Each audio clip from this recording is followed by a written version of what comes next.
নমস্কার বন্ধুরা, তোমরা হয়তো অনেকেই ভাবছো এবার শুকনো কলা বা পচা কলাগুলো দিয়ে কি করছে। তোমরা দেখতেই পাচ্ছ আমি কিছু কলার খোসা আর পেঁয়াজের খোসা নিয়ে নিয়েছি। এবার এটা ভালোভাবে জল দিয়ে ঢাকা দিয়ে 5 দিনের জন্য রেখে দেব।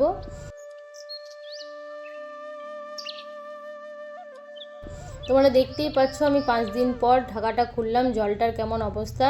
কলার চোকাতে আসলে প্রচুর পরিমাণে ক্যালসিয়াম আর পটাশিয়াম থাকে, যা গাছের বৃদ্ধিতে খুবই সাহায্য করে। এবার আমি ভালোভাবে জলটা ছেঁকে নেব, আর 1 মগ জলের সাথে আমি 4 মগ এমনি নর্মাল জল মিক্স করে প্রত্যেকটা গাছের গোড়ায় দিয়ে দেব।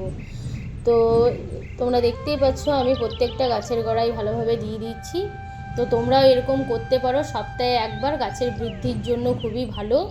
তো তোমাদের ভিডিওটি কেমন লাগলো, আশা করি ভালো লাগবে। ভালো লাগলে লাইক করো, কমেন্ট করো। এখনকার মতন এতটাই, আবার আসছি পরবর্তী ভিডিও নিয়ে। ওকে, টাটা, বাই বাই।